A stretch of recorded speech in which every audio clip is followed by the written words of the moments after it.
नमस्कार दोस्तों, स्वागत है आपका आपके अपने यूट्यूब चैनल में जिसका नाम है स्टडी विद जगदम्बे शुक्ला। आज हम शिवानी जी द्वारा लिखित कहानी लाटी लेकर आपके सामने उपस्थित हैं। यदि ये कहानी आपको अच्छी लगे तो प्लीज़ इसे लाइक शेयर सब्सक्राइब करना ना भूलें।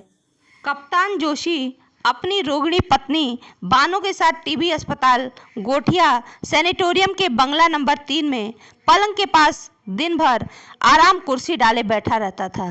कभी अपने हाथों से टेम्परेचर चार्ट भरता और कभी समय देखकर दवाइयाँ देता।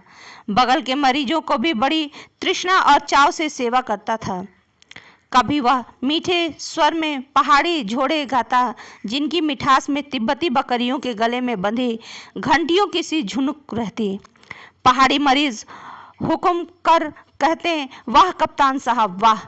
एक और कप्तान अपनी पत्नी सुंदरी बानो की ओर देख बड़े लाड से मुस्कुरा देता।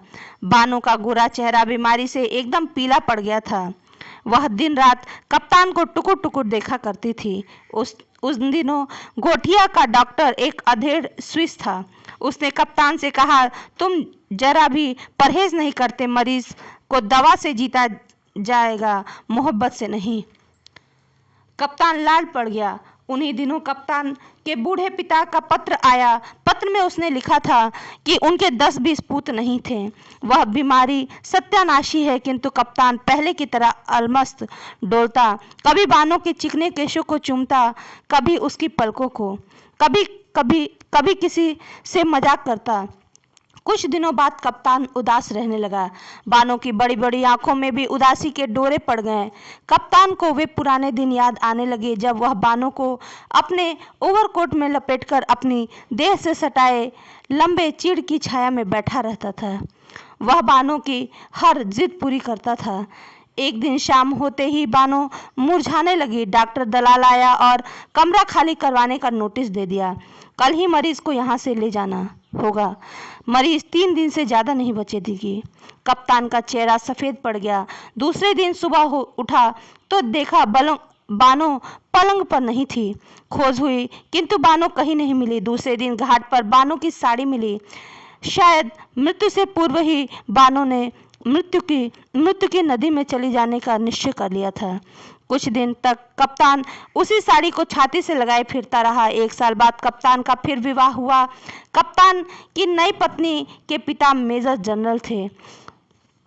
40 तमगे लगाकर उन्होंने कन्यादान किया। पत्नी प्रभा एमए पास इकलौती लड़की थी। बहुत जल्दी कप्तान का हंसना खिलखिलाना सब भूल कर रह गया। साल में कप्तान को 2 बेटे और 1 बेटी देकर प्रभा ने धन संचय की ओर ध्यान दिया। फिर एक बार नोटों की मोटी गड्डी लेकर नैनीताल घूमने निकले। अब कप्तान की थोड़ी तोंद निकल आई थी। मूंछों में अब वह ऐंठन नहीं रह गई थी। नैनीताल ग्रैंड होटल में दोनों टिके। विभिन्न प्रकार के भोजनों को पैक कराकर पहाड़ घूमने दोनों निकले। भुआली के पास गाड़ी रुकवाकर एक छोटी सी चाय की दुकान पर चाय पीने के लिए उतरे। दुकानदार चाय बना रही थी कि अलख निरंजन करते हुए वैष्णवियों का एक दल चाय की दुकान घेर कर खड़ा हो गया। हेड वैष्णवी बड़ी मुखर और मर्दानी थी। वह बोली, सोचा जो कि दुकान की चाय छोरियों को पिला दूं। सबको देखते हुए दुकानदार बोला, अरे लाटी भी आई है। वैष्णवी ने कहा, अरे कहाँ जाएगी अभागी। प्रभा और मेजर की दृष्टि लाटी पर पड़ी। देवांगना सी लाटी हंस दी। मेजर का शरीर सुन्न पड़ गया। वह साक्षात बानो ही थी। गूंगी जीवा पर गूंगापन चेहरे पर फैलकर उसे और भोला बना रहा था। प्रभा बोली, क्या यह गूंगी है? हे भगवान, कैसी सुंदरता पाई है। दुकानदार ने कहा, हाँ सरकार, यह लाटी है। इसका असली नाम क्या है पता नहीं। हेड वैष्णवी ने कहा, हमारे गुरु महाराज को इसकी देह नदी में तैरती हुई मिली थी। जीभड़ी कटकर गिर गई थी। इसके गले में मंगलसूत्र था। ब्याह हो गया होगा शायद। इसे भयंकर क्षय रोग था। गुरु की शरण में रोग शोक ठीक हो गया। लाटी जीभ दिखा। लाटी भुवन मोहिनी हंसी हंसकर जीभ नहीं दिखाती है। प्रभा बोली, अपने आदमी को भी भूल गई क्या?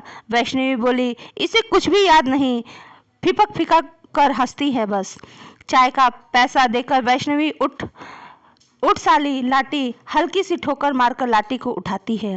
वे सब चले जाते हैं। लाठी उठी दल के पीछे पीछे चलती है। यहीं पर इस कहानी का समापन हो जाता है। दोस्तों, यदि ये कहानी आपको अच्छी लगी हो तो प्लीज़ इसे लाइक शेयर सब्सक्राइब करना ना भूलें।